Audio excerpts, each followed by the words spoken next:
चलाइएगा तभी। मेरा नाम मुकर्रम हुसैन हुआ। घर बता दीजिए अपना कुछ। मेरा घर गेंडो पंचायत में। जान दो पंचायत। आपका वोट किसको जाएगा? मेरा वोट नहीं पूछिए, ये सवाल पहले पूछिए। अपना बताइए आप। पहले सवाल पूछिए, हमारा वोट हम बता देंगे। पहले सवाल पूछिए, आप किस किस सवाल को लेकर के। लोकसभा के कौन से मुद्दे रहेंगे इस बार जिस पे आपको लगता है कि लोगों को ध्यान देना चाहिए? सबसे पहला मुद्दा ये रहेगा कि हम घुसपैठिए हैं या हम भारतीय हैं।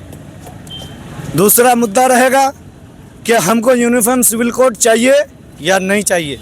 तीसरा मुद्दा, जो यहाँ कमल का फूल को छुपा करके तीर का निशान दिखाया जा रहा है, मोदी जी प्रधानमंत्री के उम्मीदवार हैं और नीतीश कुमार का काम गिनाया जा रहा है, ये झूठा दावा, इस पर भी लोग चर्चा कर रहे हैं।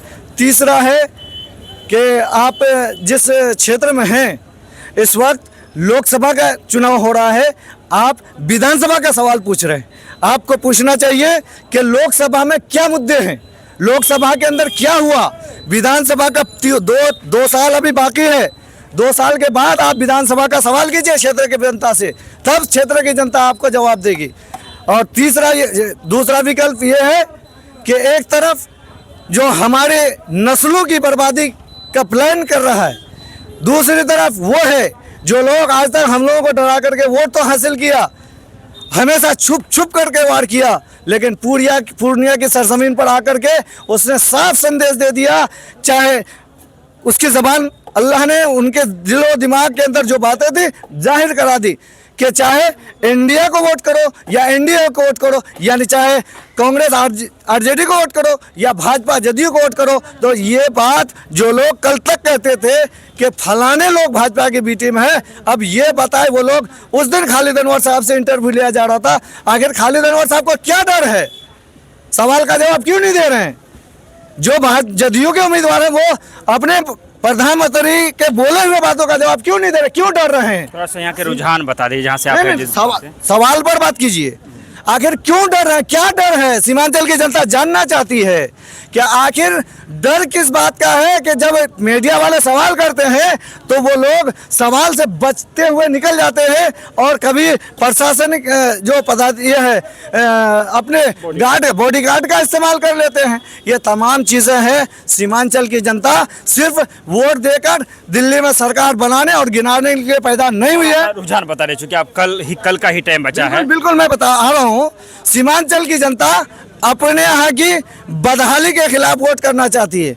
अपने यहाँ की जो बेबसी है, जो लोग यहाँ से जीत कर जाते हैं वो गुलाम बन करके रहते हैं, वो बोल नहीं पाते हैं। इसलिए बोल नहीं पाते हैं, आपको पता है 2014 में इलेक्शन हुआ था, सरकार बनाने के लिए दिए थे सीमांचल के लोग वोट।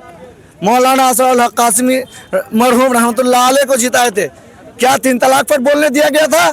मौलाना का आप ही जैसे यूट्यूबर जो इंटरव्यू लेते, मौलाना का वीडियो मौजूद है, देख ले लोग। जो हमारे आलिम दीन को बोलने नहीं देगा, पार्लियामेंट के अंदर हम जिता करके भेजे थे, सीमांचल की जनता जिता करके भेजी थी, वैसे लोगों को इस बार सबक सिखाएगी। दूसरी बात कि जहां तक तीर छाप और भाजपा की बात है, उन तमाम लोगों को लोगों ने देख लिया। हमको घुसपैठिएगा, सीमांचल वालों को घुसपैठिएगा और क्या क्या नहीं कहा, ये दुनिया देख रही है। इसलिए इस बार सिर्फ पतंग और सिर्फ पतंग ही चलेगा। सिर्फ पतंग। हम और भी कुछ हजरात हैं, उनसे पूछ लेते हैं।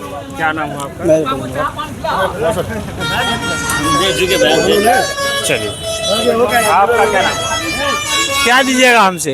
क्या इंटरव्यू? नाम क्या है? नहीं रहने दीजिए, वो सब इंटरव्यू देने से कोई फायदा नहीं। चलिए।